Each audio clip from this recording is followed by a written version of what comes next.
welcome to another episode of our asset class overview. Today we are joined by Jessica Tongs, who is going to be explaining a little bit more about cash or the money market. Welcome, Jess. Thank you. So Jess, cash and money market is used interchangeably. What is that? So cash can mean anything from money in a bank account, money in a fixed deposit, money in a money market account, or even a money market fund. And then you just mentioned a lot of different types of investments. Can you just please elaborate a bit more on what exactly they are? So let's start at fixed deposit. Fixed deposit is like a normal savings account, but you generally get a little bit of a higher return. And that's because you're investing a fixed amount of money for a fixed time period. And you generally have to leave your money in until maturity because there can be penalties if you withdraw your money beforehand. So yeah, you get slightly higher return, but then you have to leave your money in for that full time period.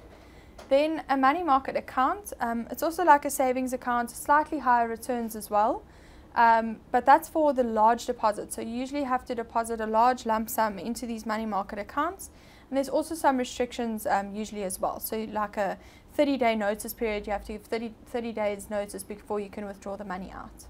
And then lastly, a money market fund. So a money market fund is categorized as a low risk, low return fund.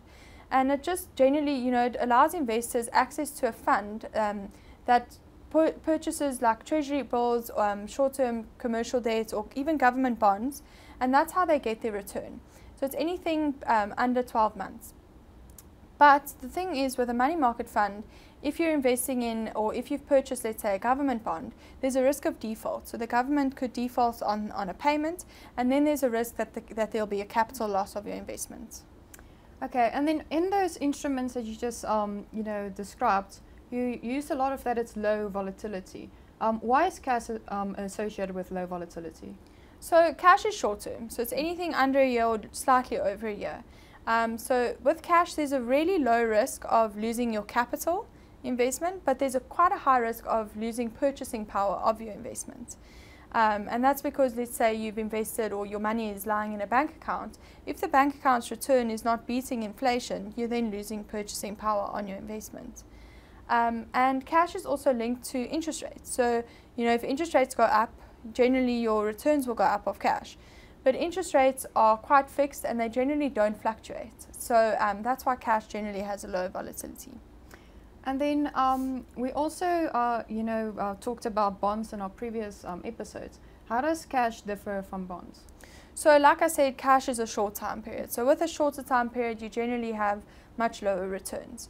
But also I think the main difference between cash and bonds is that with bonds, you're purchasing a bond for, let's say, 100 Rand, so a bond payment, and then you're getting these coupon payments, whether they be monthly or annually, whatever the case may be. You're getting coupon payments, and at the end of your maturity you get your capital repayment back.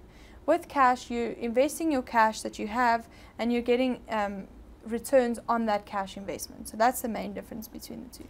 Okay, and then lastly, what is the benefits of actually using cash as an investment? So not all investors are long-term or medium-term investors. You get short-term investors, or you get investors that just want a little emergency fund in the case of emergency. And so with cash, you need that security that your capital is going to be safe, and you also kind of want to beat inflation. So that's why a money market fund or money market account is quite nice, because it has that slightly higher return than just putting your money in a bank. So yeah, the benefits of cash is that your capital is generally safe and you're getting a slightly higher return and sometimes beating inflation for those investors that have quite a smaller time period. Well, thank you very much, Jess, and thank you for joining us again this week, and do join us again next week.